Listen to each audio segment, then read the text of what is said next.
Neymar junior নিজের খেলা নিয়ে যতটা না আলোচনায় থাকেন, ঠিক তার চেয়ে বেশি থাকেন মাঠের বাইরে। এক ম্যাচ খেলছেন, এরপরই পড়ছেন ইনজুরিতে।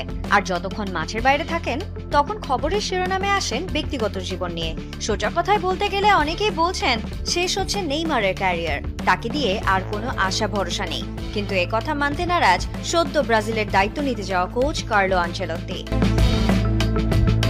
প্রথমবারের মতো জাতীয় দলের কোচিং করাবেন আনচেলত্তি। কিভাবে শুরু করবেন, কাকে দলে রাখবেন, তা নিয়ে এখন থেকেই চিন্তায় মগ্ন 65 বছরের এই কোচ।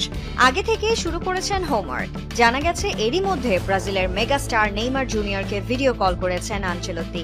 এমন খবরই প্রকাশ করেছে ব্রাজিলিয়ান গণমাধ্যম গ্লোবো স্পোর্টে। ব্রাজিলের হয়ে সর্বোচ্চ গোলদাতা নেইমারকে আনচেলত্তির কল করা মানেই এখনো তার প্রতি পূর্ণ আস্থা আছে এই ইতালিয়ান কোচের। জানা গেছে নেইমারের ইনজুরি ও তার পরবর্তী পরিকল্পনার খোঁজ খবর নিতেই যোগাযোগ করেছেন আনচেলত্তি। সাথে বলেছেন 2026 বিশ্বকাপে ব্রাজিলের জন্য তিনি অনেক গুরুত্বপূর্ণ। নেইমারের পাশাপাশি আনচেলত্তির আরেক পছন্দ ম্যানচেস্টার ইউনাইটেডের মিডফিল্ডার ক্যাসেমিরো, যিনি সবশেষ ব্রাজিলের জার্সিতে খেলেছেন 2023 সালে। গুঞ্জন আছে তার সাথেও নাকি যোগাযোগ করেছেন 65 বছর বয়সী এই কোচ। এছাড়া রিয়ালের হয়ে আনচেলত্তির অধীনে দীর্ঘদিন খেলেছেন এই মিডফিল্ডার।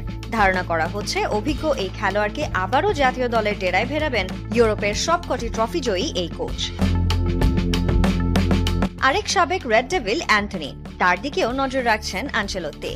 বর্তমানে রিয়াল বেটিসে আলো ছড়াচ্ছেন এই রাইট উইঙ্গার। সেই সাথে কায়ো হেনরিক আর আলেক্সান্ড্রোর সব ধরনের তথ্য জোগাড় করা শুরু করেছেন এই কোচ। এই সবকিছু মিলিয়ে বলা যেতেই পারে ব্রাজিল স্কোয়াডে বেশ কিছু পরিবর্তন আনতে যাচ্ছেন আনচেলত্তি। ভক্তদের প্রত্যাশা এবার নিশ্চিত ঘুরে দাঁড়াবে 5 বারের বিশ্ব চ্যাম্পিয়নরা, যেই পথে তাদের নতুন পথ প্রদর্শক ইতিহাসের সফলতম কোচ কার্লো আনচেলত্তি।